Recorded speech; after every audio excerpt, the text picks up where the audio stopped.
I left my phone in a taxi on a Thursday evening in November, and I didn't notice for almost 20 minutes.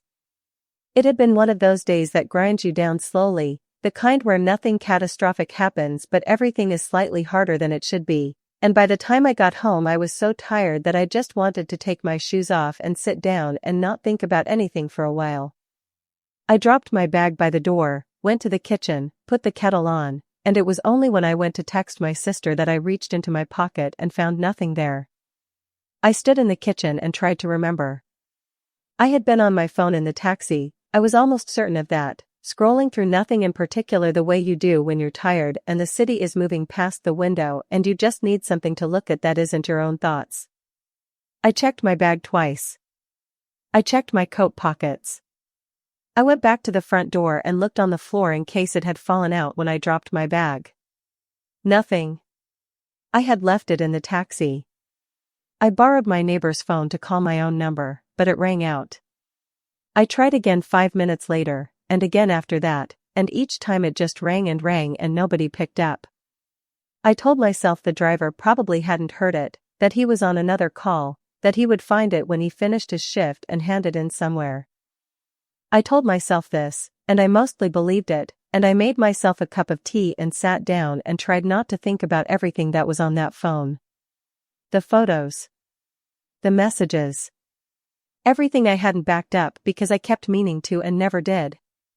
I was on my third cup of tea when someone knocked on my door. I wasn't expecting anyone.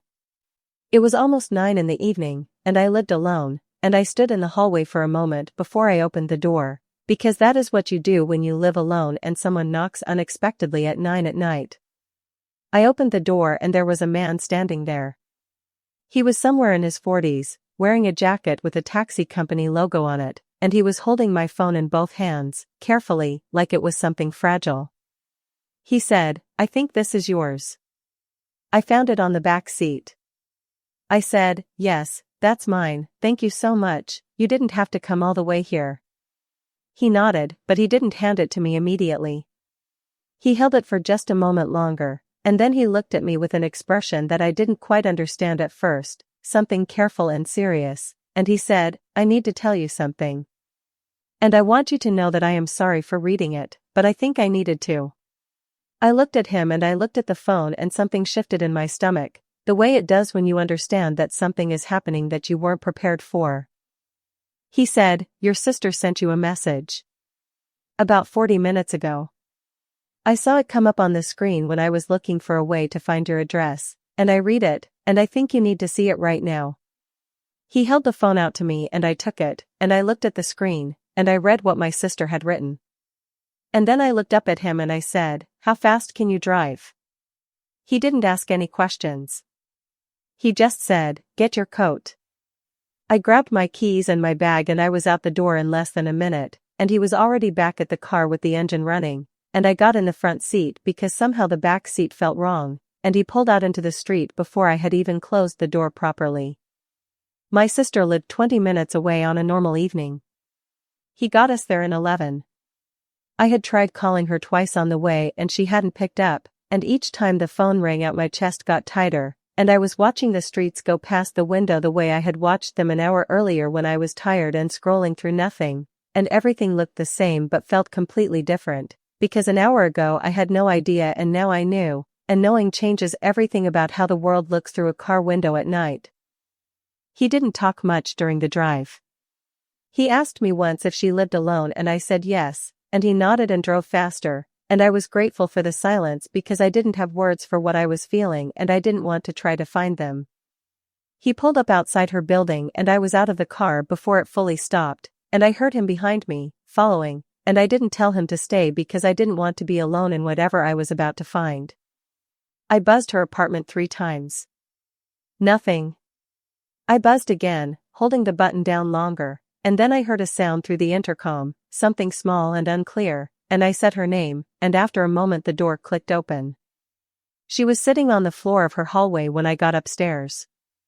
Just sitting there with her back against the wall and her knees pulled up to her chest, and she looked up when I came through the door and her face did something complicated that I don't have the right words for, something between relief and shame and exhaustion all at once. I sat down on the floor next to her. Right there in the hallway, on the cold floor, and I put my arm around her and she leaned into me, and for a while neither of us said anything at all. The taxi driver stood in the doorway. He hadn't come all the way in, just enough to see that she was there and that she was okay, and when I looked up at him he gave me a small nod, the kind that means I'll leave you to it, and started to step back. I said, "Please wait. Just for a moment." He stopped. My sister and I stayed on the floor for a while longer. She talked, eventually, the way people do when the worst moment has passed and the words finally have somewhere to go. She told me how long she had been feeling this way, how it had been building for months, how she had sent me that message and then immediately regretted it and turned her phone face down and sat on the floor and waited to see what would happen next. She said, "I didn't actually think anyone would come." I held her tighter when she said that.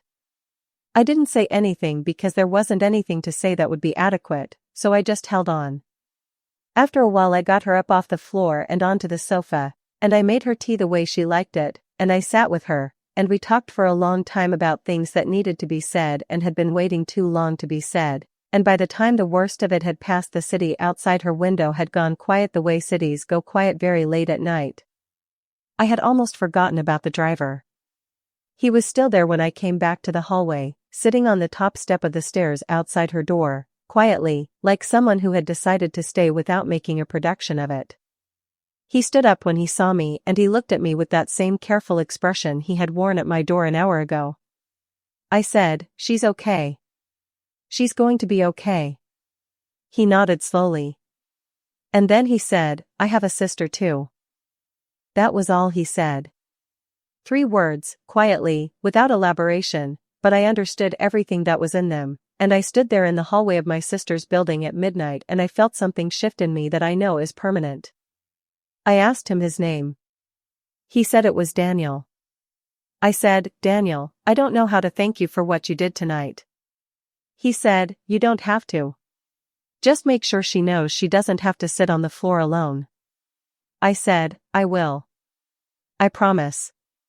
He went down the stairs and I stood at the top and listened to the front door close behind him, and then I went back inside to my sister, and I sat with her for the rest of the night, and in the morning I called someone who could help, and we did all the things that needed to be done, together, one step at a time. But I think about Daniel often. About a man who found a stranger's phone on the back seat of his taxi at the end of a long shift, who read a message he probably felt uncomfortable reading, who drove across the city to knock on a door he had no obligation to knock on, and who sat on a cold step outside an apartment he had never been to before and waited quietly to make sure everything was going to be all right. I don't think the world is full of people like that. But I think there are more of them than we notice. And I think we notice them more when we need them most. I sent Daniel a message the next day through the taxi company. I told him what he had done and what it had meant. He replied 2 days later, just a few lines, and the last thing he wrote was, "I hope your sister finds her way back to herself. Tell her the floor is not a place to stay." I read that to her when she was feeling strong enough to hear it. And she laughed, just a little, for the first time in what felt like a very long time. And that small laugh, in that specific moment, was everything.